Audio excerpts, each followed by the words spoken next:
जब किसी मकान का उद्घाटन होता है ना, है या मकान का पाया रखाता है, कोई नया प्लाट बन रहा है, मकान बन रहा है और उसमें कोई नया पाया, पहली बार अगर कोई पाया रखा रहा है, कोई बीम बन रहा है, कॉलम बन रहा है, उसमें नीचे पाया बना रहा है, तो उसमें जो ब्राह्मण होते हैं, आप जिन वास्तुशास्त्री से पूछेंगे, ब्राह्मण जन से पूछेंगे कि हमारा मकान बन रहा है, खड्डा खुदरा, तो उसमें पहले क्या चीज रखें, तो वो बता देगा। इसमें आप नाग नागिन का जोड़ा रख दीजिए, इसमें आप थोड़ा सा कलश में शक्कर भरकर उसमें अमर बेल के टुकड़े डालकर रख दीजिए। पर शिव महापुराण, स्कंद पुराण, वास्तुशास्त्र, अग्नि पुराण और वामन पुराण, ये वामन पुराण के अंतर्गत भी मिलेगा, अग्नि पुराण के अंतर्गत भी मिलेगा कि यदि नूतन मकान के पाए में एक नारियल के गोले में गुड़ भरकर, शमी पत्र रखकर उसको दबा दिया जाए तो उस घर में कभी संपदा की कमी नहीं होती और क्लेश नहीं हो सकता, चाहे कितनी भी अहंकारी बहू क्यों ना हो, चाहे कितना भी अभिमान अभिमत्ता रखने वाली सास क्यों ना बहू, उस सास बहू में प्रेम ही रहेगा, क्लेश नहीं हो सकता,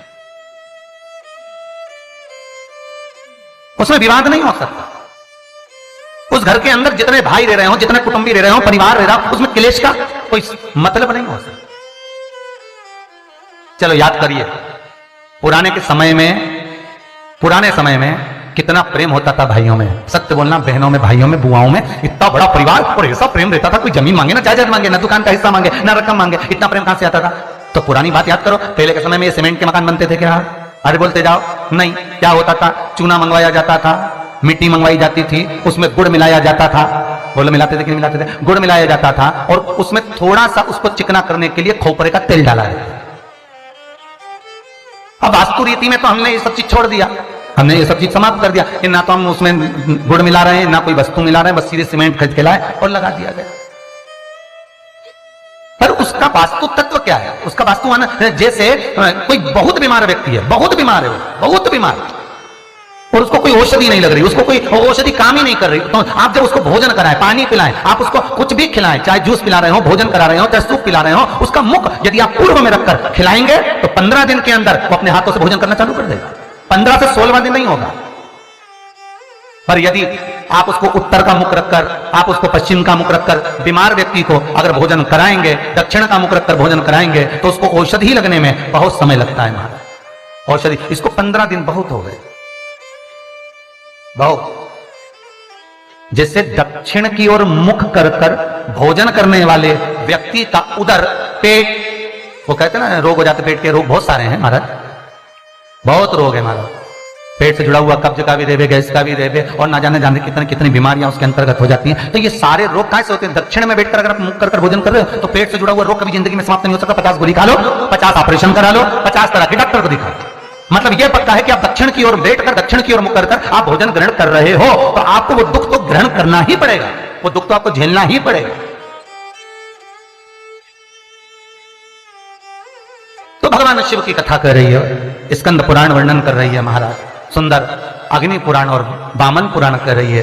एक गोले में गुड़ शमी पत्र रखकर जो दबाया जाता है उससे जीव को, इसलिए आज भी हमारे यहाँ नियम है, जब आप लोग नहीं दबा पाते तो जब वास्तु पूजन कराने पंडित जी आते हैं तो एक चांदी के, एक तांबे के लोटे में नाग-नागिन, उसमें शक्कर भरते हैं, शक्कर भर के उसको दबाते हैं कि भले तुमने गुड़ नहीं रखा तो शक्कर दबा दो, पर उसको गोले में रखना चाहिए, परंतु उसको रख देते हैं तांबे के कलश में। नियम वही है पर उसको चेंज कर दिया गया समय अवस्था में कर दिया कि उसमें तांबे का कलश रखो, चांदी का नाग नागिन रखो, शक्कर भरो, फिर दबा। और नियम वो है कि नारियल का गोटा हो, गुड़ भरा हो, उसमें भले तुम नाग नागिन रखो चाहे कुछ भी रखो, पर समी पत्र अगर रख दिया तो नाग नागिन की भी जरूरत नहीं है। समी पत्र रख दिया तो वास्तु की मूर्ति रखने की भी जरूरत नहीं है। समी पत्र में 33 कोटि देवता एक एक पत्ती के रूप में उस समी पत्र के भीतर विराजमान रहते हैं, जिसको हम विराजमान कर रहे हो।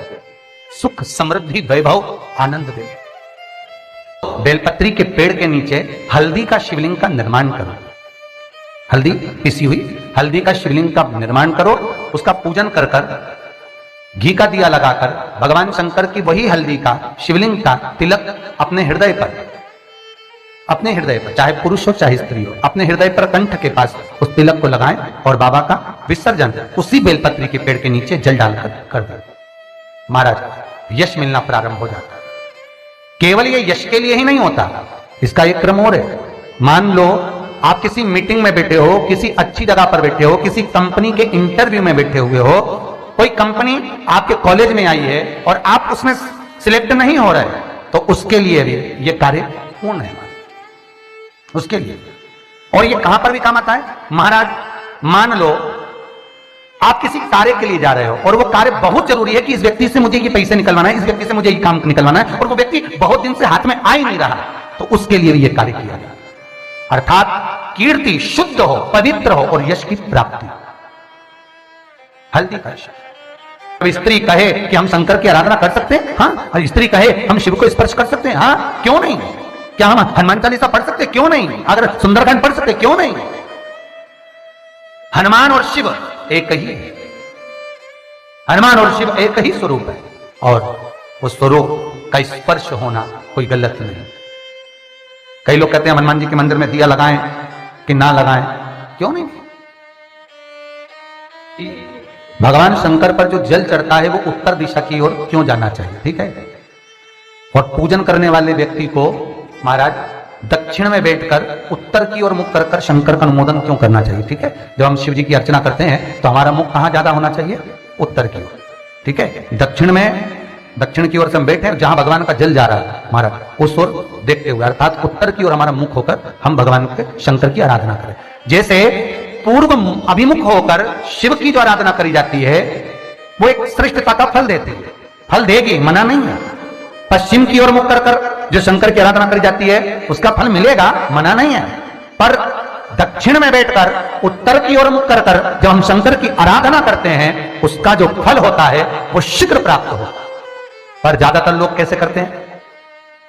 आप लोगों ने भी तो करा होगा, बोलो जरा जम के, कहां बैठते हो? महाराज जी उत्तर की ओर तो जलाधारी का मुख है, ऐसे सहज भाव, ये शिवलिंग है, ये जलाधारी, ये उत्तर की ओर है, तो तुम लोग कहां बैठोगे? ये यहां जा रही है तो ये शिवलिंग है तो तुम इसके सामने बैठोगे, कि जल यहां से जा रहा है तुम उसके सामने बैठो। पर बैठना कहां चाहिए? जहां शिवलिंग है यहां से जल बह रहा है तो यहां बैठो।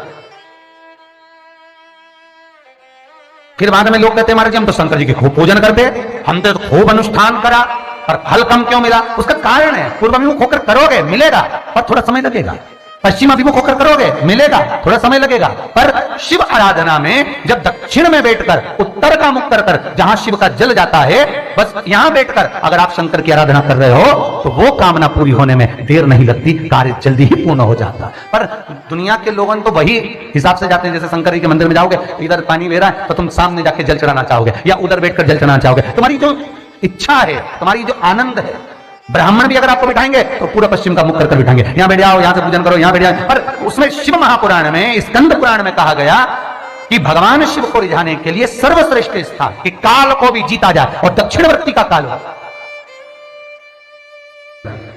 जब एक लोटा पानी शंकर जी पे चढ़ता है और वो बहकर बाहर निकलता है, वहां पर जैसे ही, और शास्त्र कहता है, कितनी सुंदर बात कहता है कि जल भी अगर शंकर को चढ़ाना तो उतना चढ़ाना कि बहकर निकल जाए, बहकर निकल जाए। इतना सा जल ले गई और चढ़ा कर आ गई, वो श्रेष्ठता नहीं। वो जल जब बाहर आएगा और जैसे ही वो जल मेरी जलाधारी से, अर्थात जो जलाधारी है गोल जहां शिवलिंग रखा है और जहां चरण, तो जलाधारी से जैसे ही नीचे गिरेगा, गिरते ही वो जल का भाग सारी नदी, तालाब और बावड़ी और कुंड को प्राप्त हो जाएगा। जैसे ही प्राप्त होगा, एक अंश भी अगर जल शिवलिंग पे से गिरता रहेगा, निकलता रहेगा, सारी नदी, तालाब, बावड़ी, कुंड सब आप रूप ही पावन हो जाएंगे, चाहे कितने भी पापी पाप छोड़कर जाए। तो कहा महाराज, अगर पूर्व में जल गिरेगा तो भगवान कहते हैं वो सूर्य को प्राप्त होगा, पश्चिम में जल गिरेगा तो चंद्र को प्राप्त होगा, दक्षिण में जल गिरेगा तो कहा यम को प्राप्त होगा, और उत्तर में जो जल गिरेगा वो सारी नदी, तालाब, बावड़ी और कुंड को प्राप्त होगा। भगवान के ऊपर एक लोटा, इसलिए कई कई मंदिरों में एक एक बूंद पानी गिरता रहता है, क्यों? पानी जाना चाहिए, रहना, उसका भाग आनंद है। श्री शिवाय नमस्तुभ्यं, श्री शिवाय नमस्तुभ्यं, श्री शिवाय नमस्तुभ्यं। अगर आपको यह वीडियो पसंद आया है तो कृपया वीडियो को लाइक करें, कमेंट करें और हमारी चैनल को सब्सक्राइब करें। श्री शिवाय नमस्तुभ्यं।